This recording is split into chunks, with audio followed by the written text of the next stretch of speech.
DSLC, या हम इसे कह लें life cycle of data science, या हम इसे कह लें कि data science life cycle.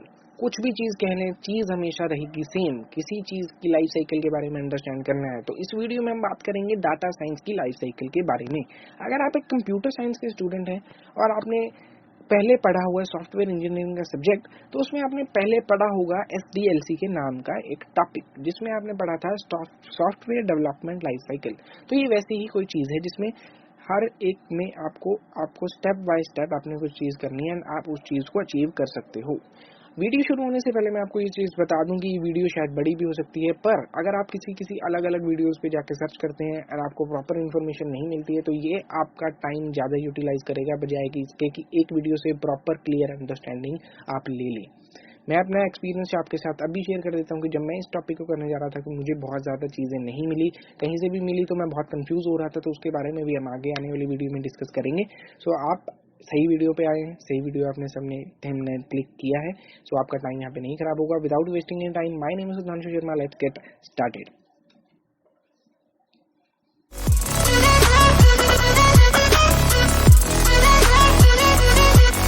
Data science की अगर लाइफ साइकिल हम पढ़ने जा रहे हैं तो उससे पहले हमें पता होना चाहिए डाटा साइंस क्या है, डाटा है क्या, डाटा साइंस क्या है, और बिग डाटा में हम डाटा साइंस क्यों पढ़ रहे हैं। तो अगर आपको ये चीज़ें सारी नहीं पता है तो आप पिछली वीडियो जरूर जाके देखें, ताकि उसमें आपको क्लियर हो जाए कि जो हमारा डाटा साइंस है वो हम बिग डाटा के सब्जेक्ट में क्यों पढ़ रहे हैं। और आज की वीडियो में हम देख रहे हैं डाटा साइंस लाइफ साइकिल।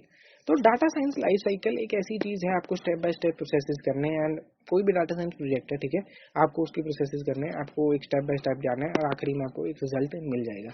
एक आपको वाइडर सा व्यू दे देता हूँ कि कैसे हमारा डाटा प्रोसेस होता है, हम कैसे उसको एनालाइज करते हैं। ओवरव्यू उसका, कोई डाटा वेयर हाउस में आपका बहुत सारा डाटा पड़ा है। डाटा साइंस प्रोजेक्ट में जब डाटा साइंस की लाइफ साइकिल पढ़ रही है तो उसको वहाँ से निकाल के हम डाटा को प्रोसेस करते हैं एंड प्रोसेस करके हम आखिरी में उसको एनालाइज करते हैं। कोई भी चीज़ करते हैं हम अपने मतलब से करते हैं। हम डाटा क्यों एक्सट्रैक्ट करते हैं? क्योंकि हमने उसे एनालाइज करना है। हम डाटा क्यों एनालाइज करते हैं? क्योंकि हमने उसका यूज़ लेना है। हम उसको यूज़ लेंगे, लोगों की मदद मिलेगी, हमारे पास धनराशि आएगी।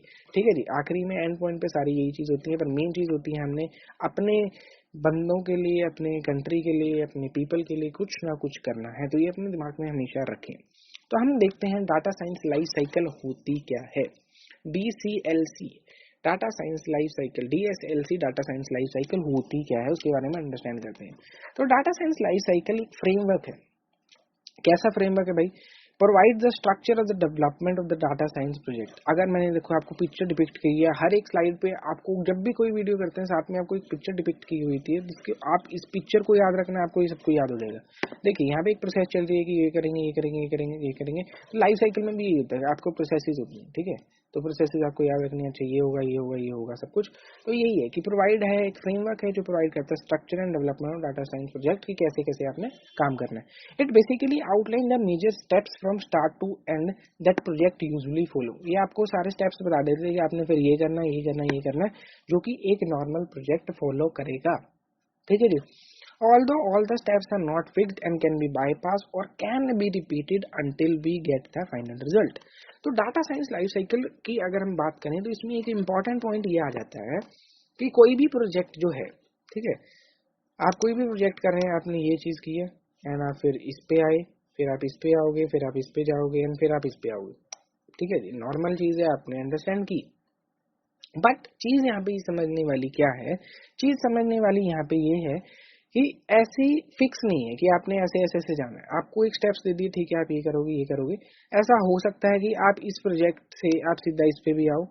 ऐसा ये भी हो सकता है कि आप इस प्रोजेक्ट पे जाओ ना, इसको बाईपास कर दो। और ऐसा ये भी हो सकता है कि आपने ये सब कुछ करके आप वापस से रिवर्स इसमें आओ। ठीक है जी। तो आपको होप थोड़ा बहुत जो मैं अंडरस्टैंडिंग क्लियर आपको देना चाहता हूँ, आपको क्लियर हुआ होगा कि एक डाटा साइंस एक लाइफ साइकिल है, एक प्रोसेस है जो आपने अंडरस्टैंड करनी है, ना कि आप स्टेप बाय स्टेप किसी चीज़ को अचीव कर सको, पूरे डाटा साइंस की प्रोसेस को अचीव कर सको। और इसमें जो स्टेप हैं, ऐसा नहीं है कि आप ऐसे ऐसे जा रहे हैं। ऐसा हो सकता है कि आप बीच में बाईपास करके भी जा सकें, और ऐसा हो सकता है कि आप यहाँ पे तो आप रिवर्स भी आ जाए। तो होप ये अंडरस्टैंडिंग बिल्कुल क्लियर हुई होगी। थोड़ा सा और आपको डेप्थ में लेके चलता हूँ कि डाटा साइंस के बारे में अगर बात करें, हमारे पास data science process life cycle similar to CRISP DM life cycle. अच्छा, एक चीज मैं आपको बता दूं, यहाँ पे जब मैं इस चीज को शुरू कर रहा था और पढ़ना मैं शुरू कर रहा था, तो मैंने यहाँ पे चीज ये देखी थी डाटा साइंस लाइफ साइकिल की। तो मैं उस टाइम ये देख रहा था कि डाटा साइंस लाइफ साइकिल पढ़ते, मैंने ढूंढा, बहुत सारी सर्च करी, यूट्यूब पे वीडियोस देखी, तो वहाँ पे मुझे चीज़ अंडरस्टैंड मिली। हर एक वीडियो में या हर एक अगर नेट पे देखूं तो हर जगह एक अलग अलग चीज़ें हमें दिख रही थी। एक और चीज़ है जो आपको बता देता हूँ कि आप एड्यूरेका से अगर देख रहे हैं कि उनकी ब्लॉग की साइट पे अगर देख रहे हैं तो वहाँ पे कोई चीज़ लिखी होगी, वो भी अच्छी है, पर उसमें ऐसी थी कि आपको प्रॉपर क्लियर अंडरस्टैंडिंग वहाँ पे नहीं मिल रही थी कि क्या होना है, कि अच्छा ये स्टेप है, उसके बाद ये करेंगे ये करेंगे। अगर स्टोरी वाइज देखें तो वहाँ पे आपको बिल्कुल क्लियर अंडरस्टैंडिंग नहीं मिल रही थी। तो डाटा साइंस लाइफ साइकिल को आगे बढ़ने से पहले मैं आपको शॉर्ट में स्टोरी बता दूं कि क्या है डाटा साइंस लाइफ साइकिल। अगर कोई भी चीज़ हम शुरू करते हैं उसमें जो मैं यहाँ पे फॉलो कर रहा हूँ, मैं यहाँ पे क्रिस्प डीएम साइकिल को फॉलो कर रहा हूँ, cross industry standard process for data mining. Data mining जो होती है हमारी, उसके अंदर जितनी भी प्रोसेसेस आती हैं उसको मैं यहाँ पे फॉलो कर रहा हूँ। कोई घबराने की जरूरत नहीं है, कोई गलत नहीं है, बिल्कुल सही बात है, ये वेरीफाइड है। और डाटा साइंस की लाइफ साइकिल में उसको यूज़ करें, क्योंकि ये स्टेप बाय स्टेप ऐसी चीज़ है जो आपको यहाँ पे क्लियर अंडरस्टैंडिंग भी होगी, आपको एक एक चीज़ समझ भी आएगी अगर आप स्टोरी में समझेंगे। तो स्टोरी यहाँ से एक शुरू होती है कि एक मैं मैनेजर हूँ किसी कंपनी का, या मैं एक स्टार्टअप मैंने शुरू किया है। तो स्टार्टअप शुरू करने से पहले जब भी हम एक बिजनेस को शुरू करते हैं तो हमें बिजनेस को शुरू करने से पहले हमें ये पता होना चाहिए कि हम करना क्या चाहते हैं। तो बिजनेस अंडरस्टैंडिंग होनी चाहिए। आप कहीं भी कोई भी चीज़ शुरू करने जा रहे हैं तो उस चीज़ की पहले अंडरस्टैंडिंग होनी चाहिए। तो कोई भी प्रोसेस है, चाहिए नहीं है चाहे लाइफ साइकिल डाटा साइंस की हो, चाहे कोई भी प्रोजेक्ट हो, कोई भी, तो उसमें सबसे पहली चीज़ यही आती है, हम अंडरस्टैंड करते हैं कि हम करना क्या चाहते हैं, हमारे ऑब्जेक्टिव क्या है, हमने क्या चीज़ करना है। तो यहाँ पे भी जो हमारा सबसे पहला आता है तो उसमें होता है बिजनेस अंडरस्टैंडिंग। बिजनेस अंडरस्टैंडिंग को हम यहाँ पे पहले अंडरस्टैंड करते हैं कि हमने बिजनेस है, इस चीज़ से क्या करना है, हम क्या ऑब्जेक्टिव, हम क्या हमारा आउटपुट निकालना चाहते हैं। पर यहाँ पे जब हम डाटा साइंस की बात करें तो डाटा साइंस की लाइफ साइकिल में डाटा के इर्द गिर्द हमारी बात होगी। तो जो सबसे दूसरा पॉइंट हमारा आएगा डाटा अंडरस्टैंडिंग। अब हमने देखना है कि डाटा अंडरस्टैंडिंग वही हमारा ऑब्जेक्टिव सेट होगा कि हमने ये करना है। सपोज मैं उबर में हूँ तो मैंने ऑब्जेक्टिव सेट होगा कि हमें ये बंदों को ड्राइव करना है, यहाँ से भी यहाँ पे जाना है। तो हर एक चीज डाटा है कि आपने कौन सी लोकेशन पे वो बंदा खड़ा है, कौन सी लोकेशन पे उसने जाना है, कितने उसने पैसे देने, कितने पैसे उसके लगेंगे, किलोमीटर, ये सारे डाटा में आते हैं। तो हम डाटा साइंस वहाँ पे अप्लाई करें। तो अब हमने यहाँ पे देखना है डाटा अंडरस्टैंडिंग, कि हम डाटा को यूज कैसे करेंगे, कैसा कैसा डाटा चाहिए, कहाँ से आएगा, किस तरह से इसको यूज करना है, ये सारा कुछ कहाँ से इसको प्रिपेयर। अब डाटा की अंडरस्टैंडिंग जब हमारे पास होगी है तो हमारे पास अगला आता है स्टेप डाटा प्रिपरेशन। जब सब कुछ क्लियर हो गया, अच्छा डाटा कहाँ से आएगा, हमने डाटा ये करना है, अब डाटा को प्रिपेयर करना है। क्योंकि अब हम देख रहे हैं, पूरा देख रहे हैं कि बिग डाटा है, बहुत ज्यादा बड़ा डाटा, ठीक है जी। तो बहुत ज्यादा बड़ा डाटा है, पूरे बड़े डाटा में से हर एक चीज यूजफुल नहीं है, हमने उसमें से चीज निकालनी है अब यूजफुल वाली, कि हमारे काम की क्या चीज है। तो वो आती है हमारे डाटा प्रिपरेशन में से। कोई भी डुप्लीकेट वैल्यू हो तो उसको डिलीट कर दो, कोई कॉपी वाली वैल्यू उसको डिलीट कर दो, कोई जो गलत वैल्यू जो हमारे काम की नहीं उसको डिलीट कर दो, डाटा क्लीन कर दो, ये सारा कुछ। तो यहीं पे यूजुअली डाटा साइंस की प्रोसेस में हमारा बिग डाटा काम आता है। इन्हीं दो प्रोसेसेस में हमारा बिग डाटा यूज होता है, इसलिए हम डाटा साइंस की लाइफ साइकिल पढ़ रहे थे। ठीक है, डाटा प्रिपरेशन होगी। अब हमारे पास अगला स्टेप आता है डाटा मॉडलिंग का। मॉडलिंग में होगा कि हमने उस मॉडल है, एक मॉडल बना दिया मशीन लर्निंग से, कि इस मॉडल में हम डाटा डालेंगे और डाटा इस मॉडल से प्रोसेस होके फट बाहर आ जाएगा, बिल्कुल जो हम चाहते थे। ठीक है, तो डाटा इस मॉडल में डालने से पहले हमारे पास ऐसा डाटा होना चाहिए जो यूजफुल है, जो बिल्कुल सही है, जो एक्यूरेट है, हमें पता था कि हम एक्यूरेट रिजल्ट निकाल सकें। उसके बाद हमारे पास अगली स्टेज आती है इवेल्युएशन की। अब वो देख रहा है कि भाई जिस कंपनी ने, जिस बंदे ने स्टार्ट किया था, वो अब ये देख रहा है कि जो मैं चाह रहा था इस बिजनेस अंडरस्टैंडिंग के टाइम मैंने सोचा था कि मैं ऐसे ऐसे करूंगा, तो मेरे पास वैसे रिजल्ट निकल रहे हैं, तो उसको मैं इवेल्युएट करूंगा कि अच्छे निकल रहे हैं नहीं निकल रहे हैं। फिर जब बिल्कुल क्लियर है कि हाँ भाई अब सही है, जैसे हम चाह रहे थे वैसे रिजल्ट निकल रहे हैं, फिर उस पर्टिकुलर ऐप को हम यहाँ से डिप्लॉय कर देंगे। इतनी सी थी हमारी डाटा साइंस लाइफ साइकिल, और पूरी ये 10 मिनट की वीडियो हो चुकी है। अब आप ये मत समझना कि इतने में हमारी डाटा साइंस लाइफ साइकिल खत्म हो चुकी है। ये आपको प्रॉपर अंडरस्टैंडिंग बता दी है, इससे ऊपर कुछ है भी नहीं है। पर अब हम प्रॉपर इसको डेप्थ में एक एक स्टेप बाय स्टेप पढ़ेंगे कि बिजनेस अंडरस्टैंडिंग क्या है, डाटा अंडरस्टैंडिंग क्या है, डाटा प्रिपरेशन क्या है, सब कुछ हम यहाँ से पढ़ेंगे। तो 10 मिनट मैक्सिमम आपको और लगेंगे, वीडियो से बने रहें ताकि आपको ईच एंड अंडरस्टैंडिंग क्लियर हो जाए। तो अगला हमारा सबसे पहला स्टेप आता है बिजनेस अंडरस्टैंडिंग का। जो भी यहाँ पे पिक्चर होगी इसे ध्यान से समझना। बिजनेस अंडरस्टैंडिंग, यहाँ पे एक मैनेजर बैठा है अपनी कंपनी का जिसने शुरू करना है, फाउंडर है अपनी कंपनी का, वो अपने टीम मेट्स के साथ बैठा है, सब कुछ डिस्कस कर रहा है कि हमने क्या करना है, हमारा कौन सा ऑब्जेक्टिव है। तो बिजनेस अंडरस्टैंडिंग की रोल है सक्सेस का प्रोजेक्ट की। अगर हम पहले से अंडरस्टैंडिंग है सब कुछ, हमने यहाँ पहुंचना है, हमारे पास पूरा एंड टू एंड पता है हमें कि यहाँ हमने पहुंचना है, जब हमें डायरेक्शन सही पता है तो हम उसी डायरेक्शन में जाएंगे, तो हम कभी गलत हो ही नहीं सकते। ठीक है जी। और understanding of project objective and requirement from the business point of view, यहाँ पे क्या होता है कि हम प्रोजेक्ट को अंडरस्टैंड करते हैं, उसकी रिक्वायरमेंट क्या है, बिजनेस पॉइंट ऑफ व्यू से हम उसको देखते हैं। This phase is major differentiator between success और फेलियर। अगर आपने हूं कर दिया, अच्छा अच्छा हम ऐसे ऐसे कर लेंगे, ऐसे ऐसे कर लेंगे, पर प्रॉपर क्लियर अंडरस्टैंडिंग है नहीं, और बाकी जाके आप सब कुछ इंप्लीमेंट करते हैं, अपने पैसे खर्च देते हैं, फिर भी रिजल्ट नहीं आता, तो आपका फेल भी हो सकता है। सक्सेस पहले से ही चीज आपको पता है कि आपने सही डायरेक्शन में जाना है, आप सही कर रहे हैं, तो आपको यहाँ से क्लियर सक्सेस मिल जाएगी। उसके बाद हम यहाँ पे फोकस क्या करते हैं कि व्हाट बिजनेस प्रॉब्लम हमने सॉल्व, कौन सी बिजनेस प्रॉब्लम हमने सॉल्व करनी है, और कैसी बिजनेस प्रॉब्लम है जो हमने डाटा साइंस से सॉल्व करनी है। ठीक है जी। And move forward to the further process. ये सारी चीजें हम सोच के भी कौन सी हमारी प्रॉब्लम है, क्या प्रॉब्लम सॉल्व करना चाहते हैं, हमारा क्या ऑब्जेक्टिव है, ये सारा कुछ सोच के। अब देखो ये चीज अंडरस्टैंडिंग होगी बिजनेस अंडरस्टैंडिंग में, पर अब आपको याद कैसे करना है, तो यहाँ पे एक मैंने Q&A सेशन का आपको बनाया कि इसमें क्वेश्चन आंसर में क्या होता है, हमारे पास क्वेश्चन आंसर सेशन में यहाँ तो बिजनेस ऑब्जेक्टिव, यहाँ पे हम देखते हैं बिजनेस ऑब्जेक्टिव क्या है, हमारे डिजायर्ड आउटकम क्या है, हम क्या चाहते हैं, हमारा कितना बजट है, क्या बिजनेस प्रॉब्लम सॉल्व करनी है। तो ये सारे मैंने आपको की पॉइंट मेन दिख दिए जो आपको अंडरस्टैंडिंग क्लियर कर देंगे कि इस स्टेज पे हमारी ये चीज होती है। अगला हमारा पॉइंट आता है डाटा अंडरस्टैंडिंग है कि होप क्लियर हो रहा होगा आपको। इस वीडियो की नोट्स की कोई जरूरत नहीं है, आपको नोट्स जो है यहाँ पे प्रॉपर लिखा हुआ, आप ये अपनी कॉपी में नोट डाउन कर सकते हैं ताकि आपको क्लियर अंडरस्टैंडिंग हो जाए। बहुत आसान है, आपको समझ आ जाएगा तो आपको मुश्किल नहीं लगेगा। दूसरा पॉइंट हमारे पास आता है data understanding and data collection का। अब हमने अंडरस्टैंड कर लिया है तो हमने डाटा कलेक्ट करना है, कहाँ कहाँ से सोर्सेज से हमारे पास डाटा आएगा, वो सारी चीजें यहाँ पे डिपिक्ट करती गई है। तो ये भी की रोल हमारा करता है। और यहाँ पे जो डाटा अंडरस्टैंडिंग है कि हम यहाँ पे देखते हैं कि हम क्या करना चाहते हैं डाटा के साथ, क्या नहीं करना चाहते हैं डाटा के साथ, ये सारी चीजें डाटा को अंडरस्टैंड करना है कि हम डाटा कहाँ से लेके आए, कि डाटा कहाँ से आएगा, क्या होगा डाटा में, ये सारी चीजें हमारी आती हैं डाटा अंडरस्टैंडिंग की कंसेप्ट में, ताकि हम ईच एंड एवरीथिंग डाटा से रिलेटेड सब कुछ समझ जाएं और फिर ही हम आगे बढ़े। ठीक है जी। तो जब हमारे पास डाटा आ जाता है तो उसके बाद हम यही देखते हैं कि कलेक्ट हमसे कहाँ से करना है, कौन सी प्रॉब्लम को शॉर्ट में हमने सारा तोड़ देना है। प्रॉब्लम को हम छोटे छोटे टुकड़ों में तोड़ देंगे, अच्छा ये हम इसको दे देंगे, हम ये इसको दे देंगे, और हम इस कलेक्शन ऑफ डाटा के बाद हम आगे फर्दर प्रोसीड करेंगे।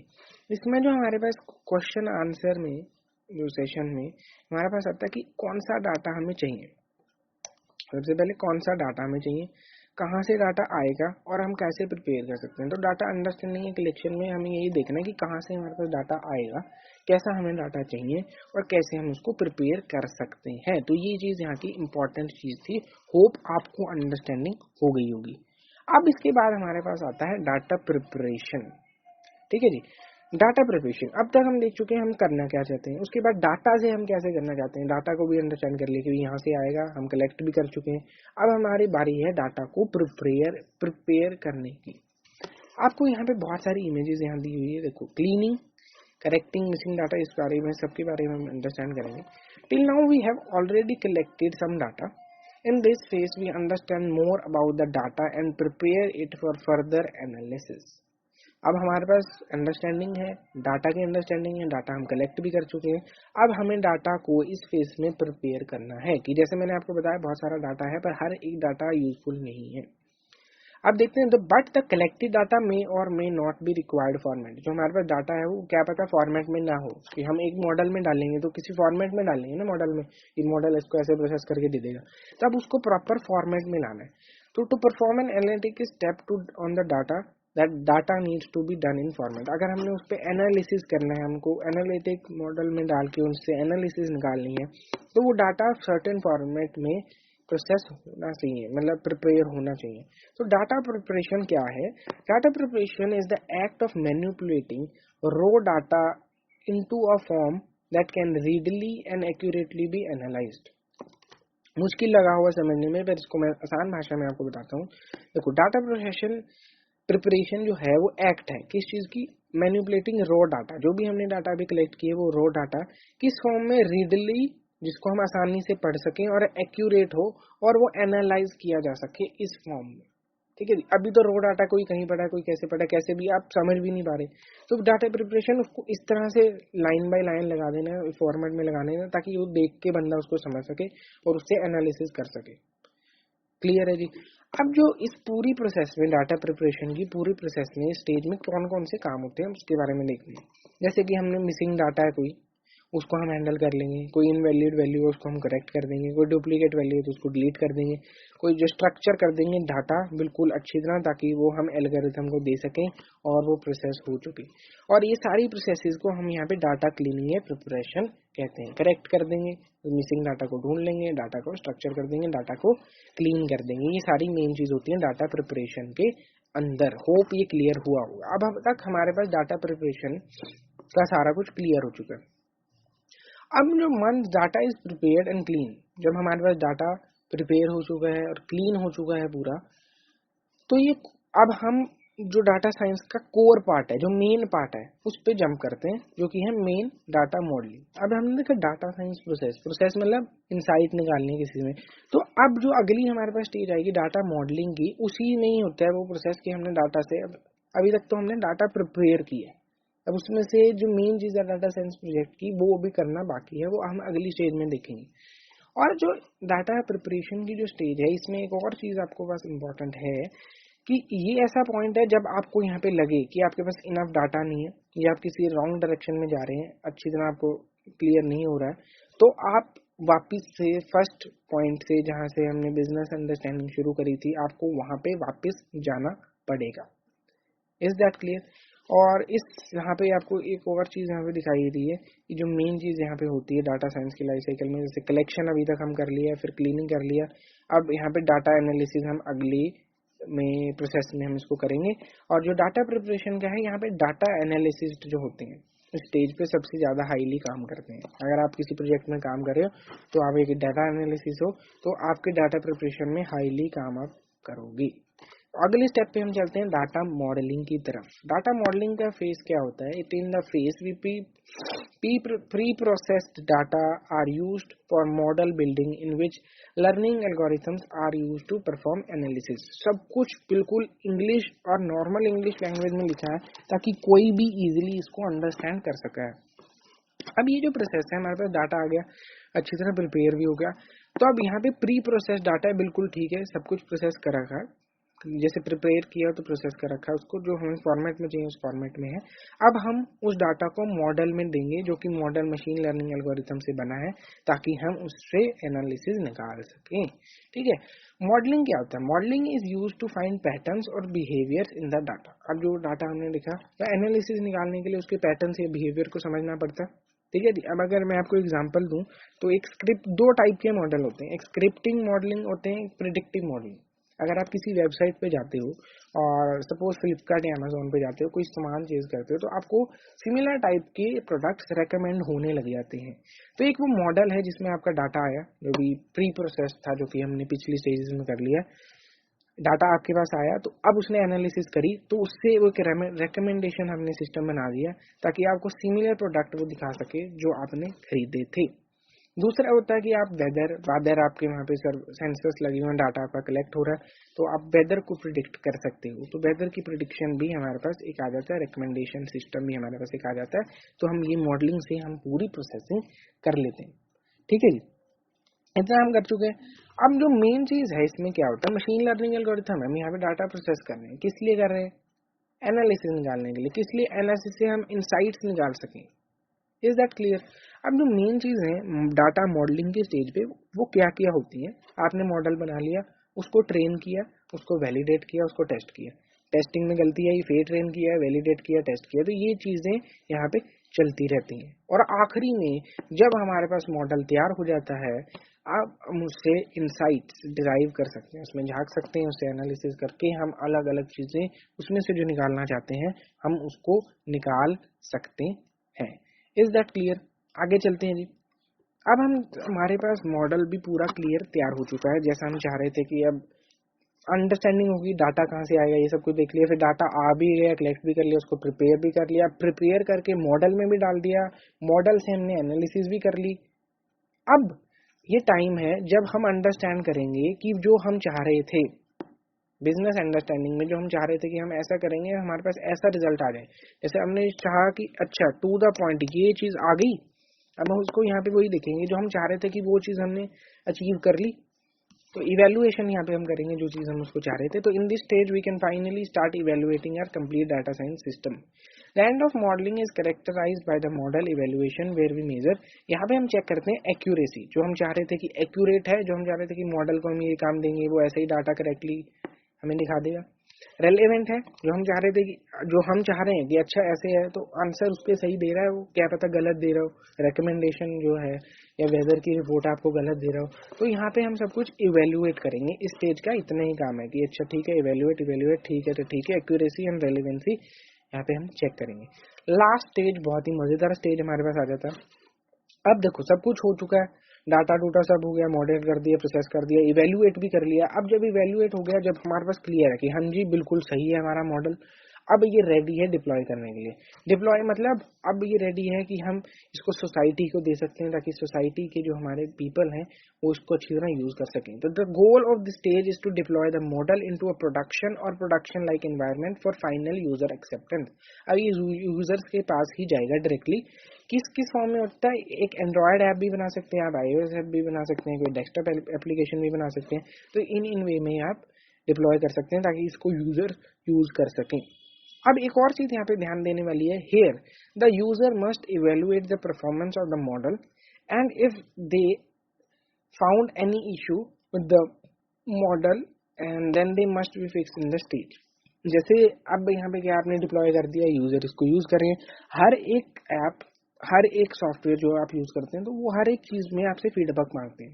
तो आप अगर एक यूजर है आप फीडबैक देते हैं तो उससे भी वो मेजर अपडेट करते रहते हैं जो भी उनमें प्रॉब्लम आती है। तो ऐसे ऐसे हमारी डाटा साइंस की लाइफ साइकिल पूरी प्रोसेस चलती रहती है। एक डाटा साइंस एक लास्ट में आपको चीज बताना चाहूंगा, at last the data science life cycle is an iterative process, we should keep on repeating the steps till we get the proper result. जो कि मैंने आपको शुरू में भी बता दिया था, आइटरेटिव मतलब होता है कोई फिक्स नहीं है, आइटरेटिव है कहीं से कोई भी चीज शुरू हो सकती है, आइटरेटिव जोड़ सकते हैं हम इसको। रिपीटिंग है, रिपीट करना कहते हैं आइटरेटिव प्रोसेस को। रिपीटिंग करने वाली प्रोसेस है, जब तक हमें क्लियर रिजल्ट नहीं मिलते हम करते रहेंगे करते रहेंगे करते रहेंगे। जैसे अपडेट आपके पास होते रहते हैं, अब फिर कोई प्रॉब्लम है तो फिर अपडेट हो जाएगा। तो ये एक आइटरेटिव प्रोसेस है जो रिपीट होती रहती है जब तक हम प्रॉपर रिजल्ट फाइंड ना कर लें।